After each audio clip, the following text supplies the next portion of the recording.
Hi everyone, in today's video we are going to cover a very special plant. This is one of my favorite plants. This is the Hoya. Hoya is also called the Waxflower, the wax wine or porcelain flowers, and there are over 200 to 300 species of Hoyas. They belong to the dog pane family, and most of them are native to several countries of Asia. So right from Australia to Indonesia, you will find Hoyas. Some lovely blooms that are absolutely fragrant. And this fragrance increases as the day progresses.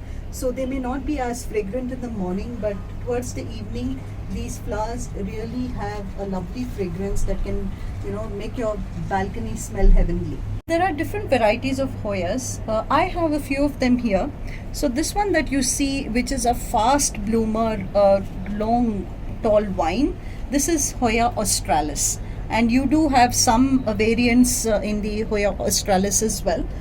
It is a cultivar which is part of Hoya australis itself. I have one right up there, which is a Hoya australis as well.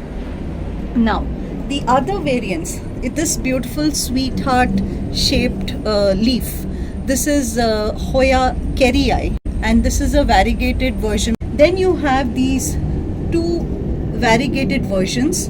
This is called the Hoya crimson queen, or also sometimes called the Hoya tricolor variegated, and this is the Hoya crimson princess, which is also called Hoya rubra. Okay, now how do you tell the queen and princess apart? There is an easy way to remember. The queen wears a white as a crown at the sides, while the princess wears a white as a gown in the center. So that's an easy way to remember between these. And then you have this lovely curly variety of Hoya. This is called the Hoya compacta crispa, or also called the Hindu rope vine. So because it looks like a rope, and this one looks lovely when it blooms. I cut it into two parts because one was getting too long and straggly. Now they are both kind of growing well. So this is your Hoya crispa or the Hindu rope. There is a variegated version of this as well, which I have in my hanging basket, which I don't have here. It is in the other balcony. Now a little bit about the Hoyas and about their blooms. Now they bloom with these lovely flowers which are star shaped, and if you can see this, they bloom in these umbels, right? And this part on which they kind of bloom is called the peduncle. Okay, or sometimes in Hoyas they are also called spurs. Now what you need to understand is, once the blooms kind of die, you shouldn't cut this peduncle, because the next bloom will come on the same peduncle.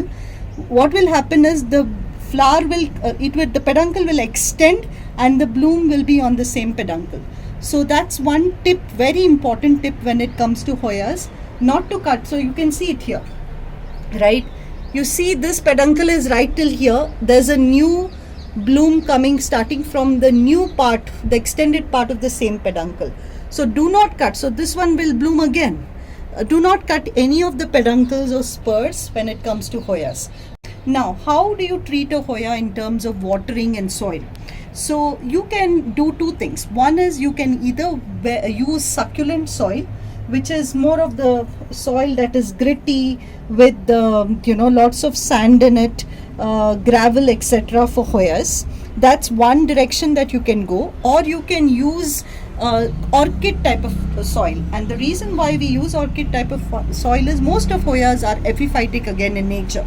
They grow twining on trees, so they can grow well in the same media that we use for orchids. So that's why you can go bark or cocoa husk, that direction with the Hoya soil. But all that you need to remember is that the soil should be well draining. Another tip to remember is, depending on the kind of Hoya, your watering schedule changes.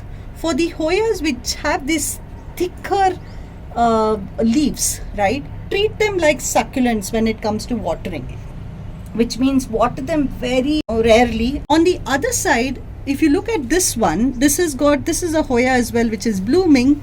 This has got these lovely yellow flowers, right? So this one has thinner leaves, and both in terms of the width of the leaf as well as the thickness, it is thinner. This variety would need more watering.